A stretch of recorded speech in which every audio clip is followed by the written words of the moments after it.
How are you, KG? How you been? Rick, what's good with you, man? Good morning to you. Good morning to you, too. You live in Southern California, correct, Kevin? I do, man. I do. Is everything all right with you and your family? It is. It's just a bunch of reconfiguring.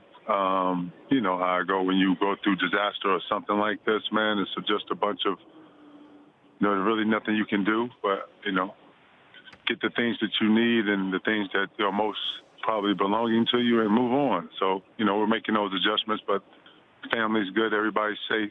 We're good. Okay. If you don't mind me asking, is your property okay, KG? Malibu has a zone that is non-penetrable right now. They're not letting anybody in for the most part. We don't think so, but it is what it is. I just wanted all the animals and people to probably be out of there. Most importantly, these things that are burnt down can obviously be replaced and all that. So that was the first concern. But other than that, no, we don't really know, Rich. But we'll find out in a couple of days. Wow. So, again, one last thing. So you don't know, as you and I are talking right now, if your home's still standing, Kevin Garnett? Within the zone in which they speak of, no, I do not. Okay. So it's all good, though. You know what I'm saying? Like I said, everybody's safe and families and people and animals are out of there, which is most important. The rest can be rebuilt. Feel me? Yes, I do. I absolutely do. So, obviously I've never been in nothing like this. I've been in personal tragedy myself, but nothing when it comes to, materialistic things or like things of where so much of a mass where it started on one side of L.A. in a highway and then just travel completely over a mountain range. Like I'm just kind of just dumbfounded with the whole process of all of this. I've never been in something like this.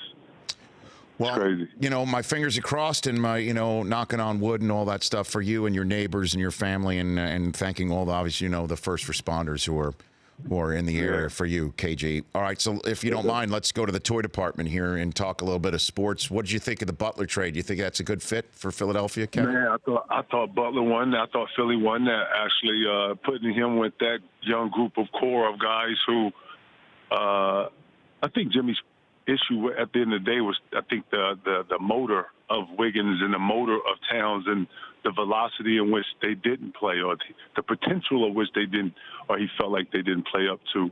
If you know anything about Jimmy, man, he's a real gritty kid. He's a real, hard-nosed, through-the-wall kind of guy, super intense, and that's what you love about him. I think through all this process, the way he handled things and he really muscled the Timberwolves. Thought he really took advantage of his ability there. He did a lot for that little time that he was there, but more importantly, he impacted them from this is what you're going to do. And in today's game and any of the parts, I don't think any of the superstars or some of the leaders we can remember. I know Charles Barkley was very vocal. Scottie Pippen could be very vocal. But for the most part, real leaders were going to, handle things behind closed doors and close to where things really get handled. And that was the only thing that I saw fit. I understand being in Minnesota, being super frustrated with management, not being able to push through, but you should have kept that between that. But I think Philly definitely won this. Jimmy Butler with the 76ers, man, that changed the whole East over there. That changed the whole dynamic of that. So how would you have handled it differently if you were, Glenn Taylor or Minnesota management, Kevin? Well, I would say this. First off, I'd have been transparent with him face to face, and we'd have had more of a behind the scenes kind of thing going or whatever. I would have tried to entrust in him in that. If he had if this just, to me, things just don't appear. If he had this issue, they knew that he had this issue from day one and his expectations and going into these issues. I would have tried to nurture that right away, right from the giddy up. Or I wouldn't have taken on that. Knowing what you're investing, I think Glenn probably looked at the dynamic between him and Thibodeau to be a very promising one, which is very good. It worked to a point, though. Tibbs only had Derrick Rose and Jimmy Butler. I think with Ty, maybe Luau. And those guys are not future implemental parts of the development of the Timberwolves. So I think he was just looking at the dynamic between Tibbs and Jimmy. And I thought Jimmy just took advantage of Tibbs, being honest. No player comes into a coach's office. I wish Paul Pierce and I would have came into Doc's office and told him we wasn't playing tonight and because we wanted some rest. And, yeah, It's a new league, so what do I know? But what would Doc have said? What would Doc have said if you had done that? Doc would have probably laughed. He probably laughed and saw if we were really serious and needed the break. But we're 15 games in, 12 games in, and I need some rest. I'm in trouble already. So, and I'm 30-something years old. Nah, that would have been a joke. Kevin Garnett here on the Rich Eisen Show. So, has Butler exposed Karl Anthony Towns by that I don't know, behavior? but he definitely put the pressure on him to pick up his level. He's definitely put the pressure on him to pick up his motor and to do more. With players, man, you want to be transparent and talk, man. That's the only thing I don't like about the new NBA. The guys don't necessarily talk to each other. They don't have enough conversation or real conversation with each other about these issues. They don't have to be combative or fighting issues. They need to be talked about, though. What you and I do in the pick and roll is important. How are we going to play it? Me talking to you early, telling you the scheme early. How we doing defensive schemes? Are we switching? Or am I showing? All this is conversation. If you don't have that communication, all that is lost. And now you're on the assumption, and now we just assuming. No, you have to talk. And, that's the only thing I wish they would have done more, But, it's done. He's in Philly now. I'm sure he's going to focus on that.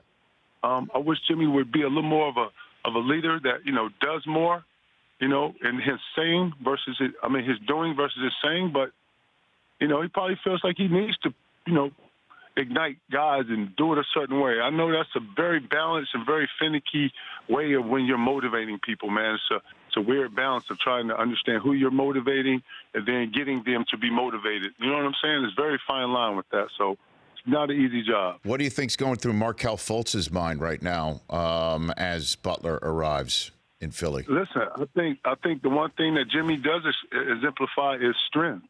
He exemplifies a confidence that I think is contagious if you can get under it. And I think a young guy like Markelle can get under, Jimmy and see how Jimmy works and be inspired and use some of that.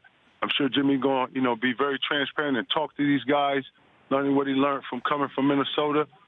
You're going to start hearing some comparisons between playing with Karl Anthony Towns and playing with Embiid, so get ready for that show. That I'm already anticipating that. Embiid is very vocal. I think Jimmy's going to appreciate his upfrontness, and I think there's going to be a better dynamic, honestly. Kevin Garnett here on the Rich Eisen Show. Do you think Fultz should come off the bench? Would it be better for him right now? I think development-wise, yeah. But I think they're trying to throw him in the fire and say, hey, figure it out. And the smart players and the good players do. And I think that the more he plays and the more he's in it, he will. He can't go like not speaking to the shooting coach and being a kid about this. He gotta invest, man. This is about investing in yourself and what you put into this day in, day out. Not just get on the microphone and talk about this. Real talk. Like, this is what you do every day. This is what I sleep. When I get home, I'm shooting. I'm doing this. This is constantly on my mind. This is all I'm thinking about. This ain't no game. This ain't something for the air. This is real life. This is real. It's real-ish. You know what I'm saying? I do. He's going to have to take him in. I feel like him in order for Philly to take the next steps, he and what's my man's name? I forget his name. Simmons. Him and Ben Simmons are going to have to take another step in development. Ben Simmons is going to have to get somewhere from a 15 to 17-foot jumper that he can make off two dribbles, one dribble, pull up. He's going to have to get that for Philly to go to the next level. Joel is already making strides on both ends. Jimmy Butler, best two-way players in the league, teaming up. I think it's a lot of pieces here for not only everybody to learn from, but to feed off to go to the next level. In the few minutes I have left with you, Kevin, I'd love for you to maybe, goat on goat translate for me here what Dwayne Wade tweeted out about Carmelo Anthony if he's being made a scapegoat, that we're not talking about what the real problem is. What do you think he's referring to there in Houston, Kevin? I don't know. The underlying of that has so many narratives to it. That's scary to poke at that. You feel me? Like, I don't even know. I'm being 1,000 with you. I saw that just a few minutes ago. I didn't understand that one. So I don't know. You probably have to be in those locker rooms and know that inner circle to know what's really going on. I think they're trying to phase him out. I don't even know. I'm not even going to poke at that one. I have no idea. I had 2 cents even of what I thought it was, I would. But no, Okay. that's crazy, right? That sounds like a crazy one. Well, I mean, it's just he's either referring to the coach, he's referring to the way that the general manager is putting the roster together, or he's referring to the beard.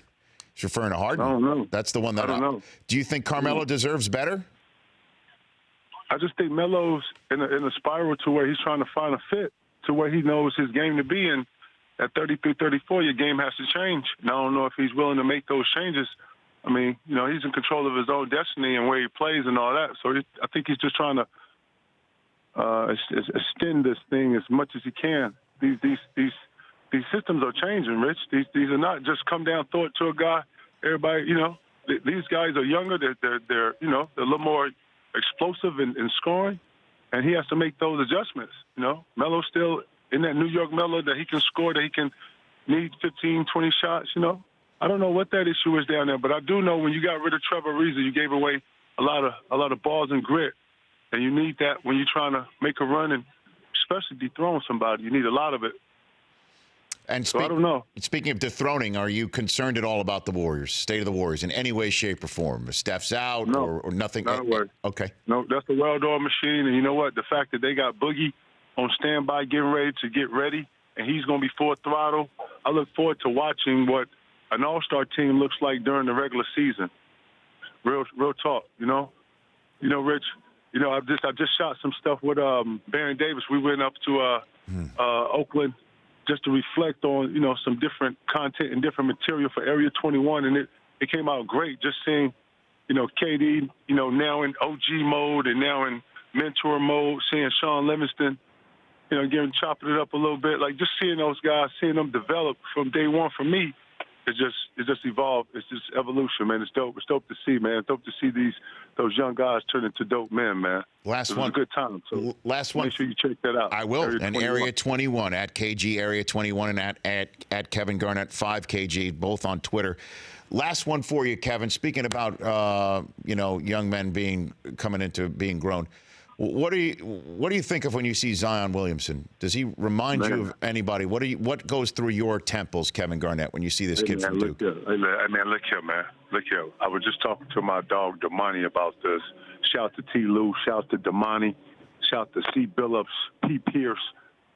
I was just telling them that Zion is laboratory tested. You understand? Like we thought LB and Dwight Howard was like some alien somethings that was made up in the back that David Stern was cooking up with a mask on. Yeah, I'm going to say it.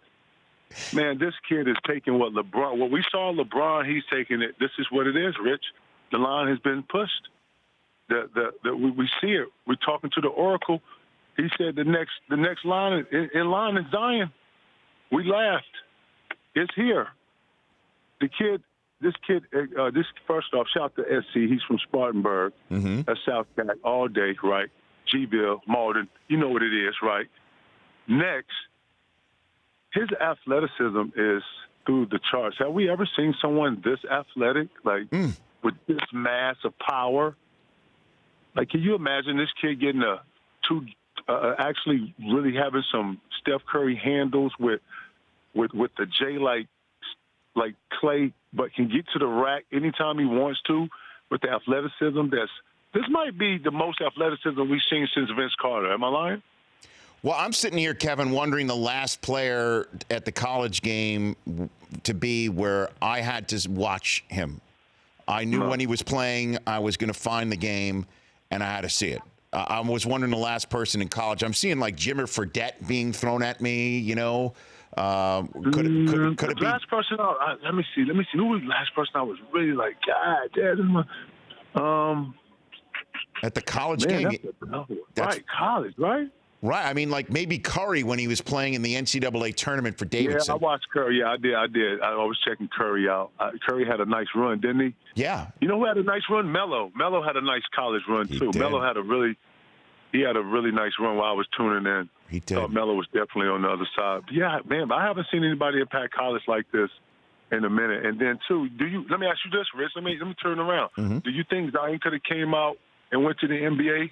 Yeah. And played? Oh, God, yeah. I think half the NBA should start tanking for him right now, but apparently R.J. Barrett's a better prospect from what people You are like saying. RJ? I'm fascinated by Zion. I'd take him right now.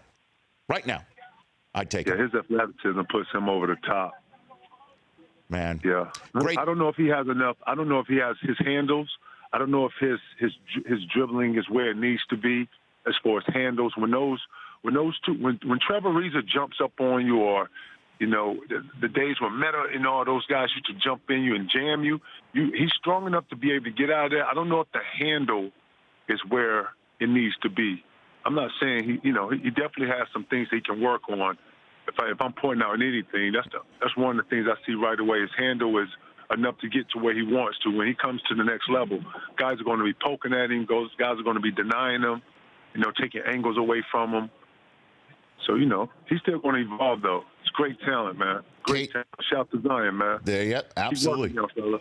KG, you're the man. Thanks again. Love our chats always, and best of luck to you and your family as you find out what's going on in Malibu. Rich, I appreciate it, man. All the best to you, too, man. I see you in the paths cross again. You know what it is. I hope so. That's it. That's Kevin Garnett. The Rich Eisen Show, weekdays at noon Eastern on Audience.